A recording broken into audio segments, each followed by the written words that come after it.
I skal skynde jer at komme. Det er min datter, hun hænger, og hun trækker ikke vejret. Men jeg kan stadig ikke forstå, hvad det var, der skete. Skynd jer, hjælp os. Tag det roligt. Fortæl mig, hvad der skete. Hun trækker ikke vejret. I skal komme med det samme. Alt peger i retning af selvmord. Det kan simpelthen ikke passe det her. Jeg ved ikke, hvad der er sket. Hjælp os.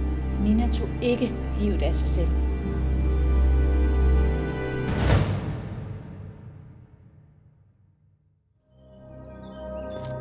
Det er Sankt Hans aften, og Hanne og Mogens Berg er på vej hjem efter at have været til bål og sang inde i byen. Ja, det var så. God bål til os.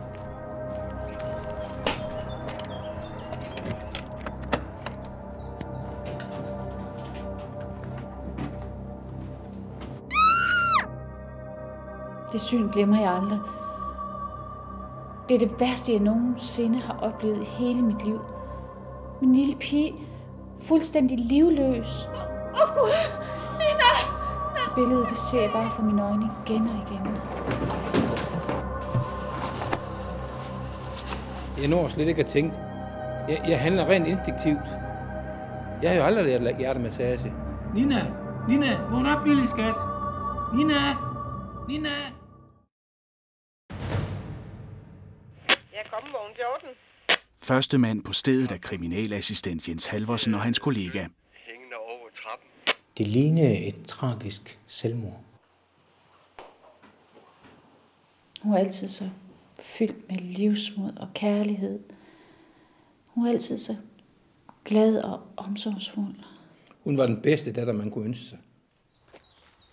En af de personer, der kendte Nina bedst, er hendes veninde Rikke Jebsen. Jeg savner hende stadig helt vildt. Hun var altid en, man kunne komme til, hvis man havde brug for trøst. Og hun virkede altid glad. Jeg kan slet ikke forstå, hvis hun skulle have begået selvmord.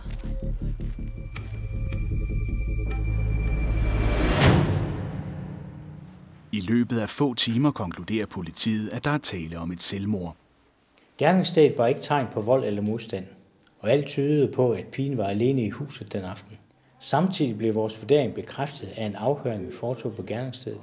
Hun har tit ringet. Det er en anden af Ninas veninder, Mette Clausen, som politiet snakker med den aften. Har du kunnet mærke på hende, hun har været ked af det? Ja, hun har virkelig rigtig trist her på det sidste, og især inden for den sidste måneds tid har hun snakket meget om, at hun ikke havde det godt. Jeg var meget berørt af situationen. Jeg følte mig presset og sagde måske nogle ting, der kunne virke uklare. Det var en svær situation at stå i.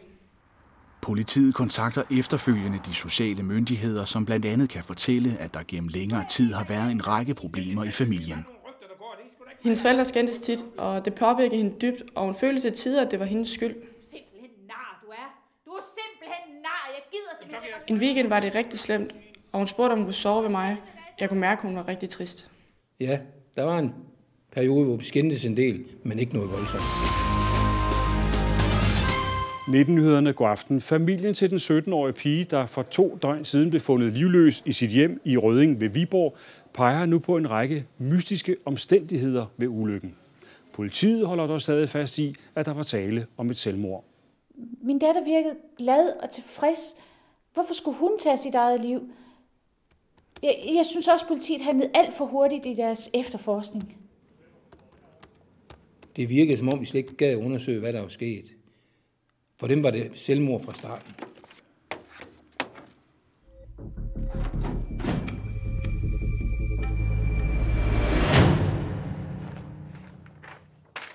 Til forældrenes store overraskelse foretager politiet ikke flere afhøringer.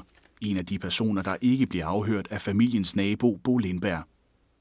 Jamen, jeg sad en aften i min stue, og pludselig så kan jeg høre nogen, der råber ude foran mit vindue.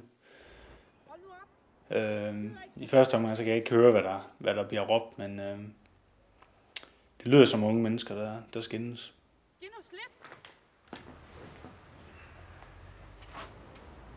Jeg kontakter efterfølgende politiet for at fortælle, hvad jeg har hørt. Men jeg føler ikke, at jeg bliver taget seriøst, og jeg føler helt ærligt, at det virker som om, de har lukket sagen.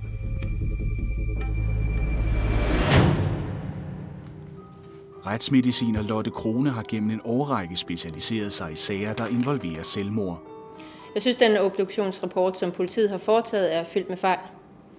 Rapporten siger, at liget er fundet ved trappegelænder med et lagen om halsen.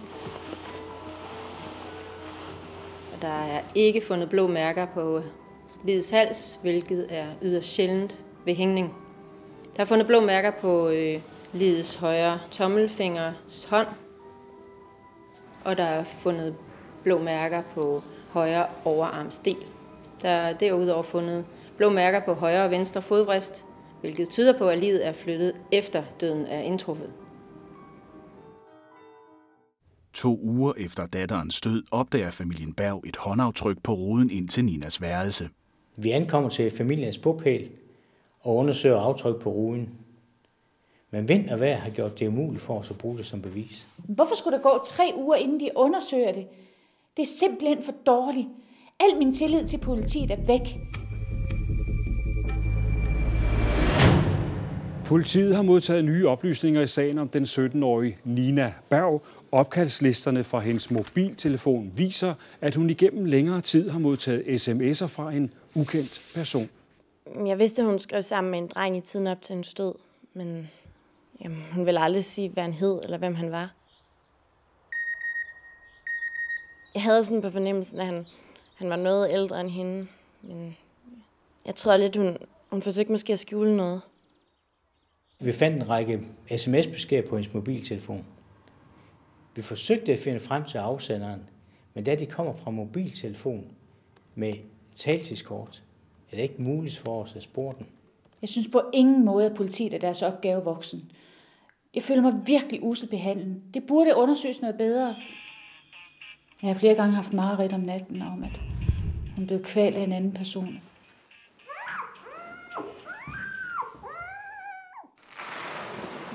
Slæbt ud på trappeopgangen og placeret på gelænderet. Tænk, hvis der er sket en forbrydelse, og der render en morder rundt på fri fod. I dag er der gået 4 år siden familien Berg mistede deres datter. De har gentagne gange forsøgt at få politiet til at genåbne sagen, men uden held. Jeg tænker på hende hver eneste dag. Heldigvis er hun tæt på os, og jeg går tit over og besøger hende.